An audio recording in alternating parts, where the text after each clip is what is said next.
खुलुमबाय बयनिसिमबो नोंथांमोननि थाखाय माखासे खौरांफोर लानानै फैलायबाय आरो चेनेलाव गोदानब्ला अन्नानै चेनेलखौ साबस्क्राइब खालामनानै लादो बेल आइकनखौ एलाव होनानै ला जाहाथे नोंथांनाव सिगां नटिफिकेसन सहैग्रोयो। दानिया खोनासंलांदो। गिबि खौराङाव दङ बिजनी सहराव महात्मा गान्धी र'डआव गिख्रंथाव लामानि जाब्रबथाय। गंसे स्कर्पिय' कारजों सौग्रावनायनि जाहोनाव सासे बैसोगोरा आइजोआ जायगायावनो जिउ गोमायो। जिउ गोमानाय आइजोखौ बिजनी सहरनि वार्ड नाम्बार 2 नि सेबादासी सरकार होनना सिनायथिनाय जादों। मिथिनो मोननाय बादिब्ला बैसो जानाय आइजोआ एमजी र'डनि लामा सेराव जिरायना थानाय समावनो हरखाबै AS26E 3505 नाम्बारनि महिन्द्र स्कर्पिय'जों सौख्रांजाना जायगायावनो जिउ खहा जायो। जाब्रबथायनि उनाव स्कर्पिय'नि बिगोमाया गारिनिफ्राय खारखोमालाङो। बिजनी महकुमा पुलिस मावख'गिरि प्रसेनजित दासजों लोगोसे मोनसे पुलिसनि हानजाया जाब्रबथाय जानाय जायगायाव सौहैना गोथै सहखौ बोखांनो हायो आरो जाब्रबथाय खालामनाय स्कर्पिय' गारिखौ जब्द खालामो। खौरां मोननाय बादिब्ला जिउ गोमानाय बैसोगोरा आइजोनि नखरा जोबोद गोरिब थाखोनि आरो बिनि सानै फिसाज्लाया गुबुन रायजोआव खामानि मावहैनानै दङ होननानै गामिनि सुबुङा फोरमायदों।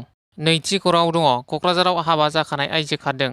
कक्राझार सहरनि साखाथिनि बागिसागाव नामाफारानि साकेर आलीनि बिसि खुदिसा बेगमखौ बिलासापारा सादुरसरनि दुथां आखुनि शफिकुल इस्लामआ लानानै खारलाङो। मिथिनो मोननाय बादिब्ला खुदिसा बेगमा 7 आरो 4 बोसोर बैसोनि सानै फिसाज्लाबो दं आरो फिसाय साकेर आलीया फोरमायनाय बादिब्ला बिसिया 70,000 न'आव थानाय रां, सना आरो एकाउन्टआव थानाय 80,000 रांखौबो लानानै थांफादों होनना मिथिहोयो फिसाय साकेर आलीया। बेनिखायनो खुदिसा बेगमखौ सोरबाफोर बहाबा नुसनबायोब्ला 6000170868 मबाइल नाम्बारनि गेजेरजों फोरमायहरनो खावलायदों नखरनि सुबुङा। थामथि खौराङाव दङ पर्तुगालनि मुंदांखा जोलुर गेलेगिरि क्रिस्टियान' रनाल्ड'आ इउटुब चेनेल खुलिनायनि 90 मिनिट उनावनो 1 मिलियन साबस्क्राइबार मोननो हादों। मख'नो गोनांदि मुलुगनि गेजेरावनो क्रिस्टियान' रनाल्ड'आ जोबोद खम समनि गेजेरावनो गोबां साबस्क्राइबार आरजिनो हानाय सासे इउटुबार महरै रेकर्ड खालामनो हादों। ब्रैथि खौराङाव दङ मोनसे दुखुनांथाव खौरां। तामुलपुर दख'रा एबसुनि सिङाव थानाय पुब कसुकाता दालाइ एबसुनि बारग' आफादगिरि एबा दानि बोसोनगिरि मदन सरगियारिया थांनाय हरनि 11 रिंगासोआव हरखाब हार्ट एटाक जानानै रुंसारि जाबाय।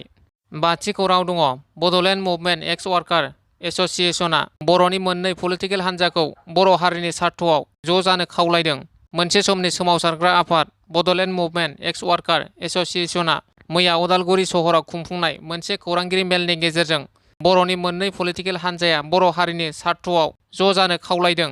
लोगोसे एबसुनि आफादगिरि दिपेन बर'आ फेसबुक पस्टआव ज' जानांगौ होननाय बाथ्राखौ बरायदों। द'थि खौराङाव दङ गोजोनथाव खौरां। आइपिएस तापस बसुमतारिया वायनाडनि गोदान पुलिस गाहाय बिबान नाजावबाय। 2019 बेचनि भारतारि पुलिस बिफाननि मावख'गिरि तापस बसुमतारिया वायनाड जिल्ला पुलिसनि गाहाय बिबानखौ मोननो हादों।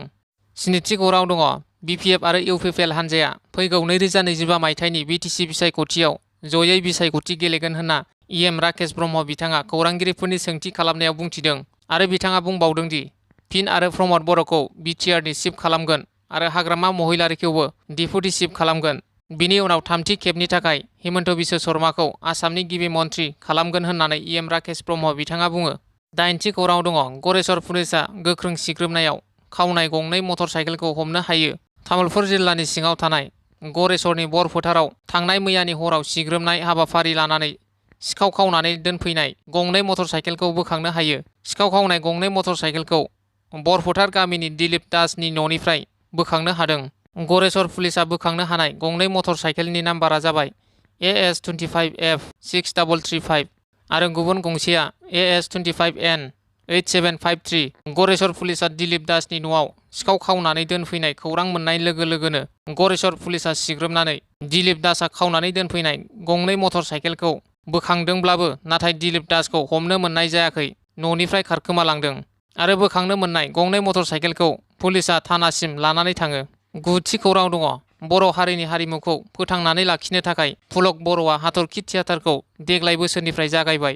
पुलक बर'आ बर'नि हारिमु बिथिंखौ फोथांनानै लाखिनायनि थांखिजों कामरुप जिल्लानि रङियानि केक'हाटी गामियाव देग्लाय बोसोरावसो गिबि खेबनि थाखाय हाथरखि थियाटारनि नायजाबखौ बेखेवजेनबाय।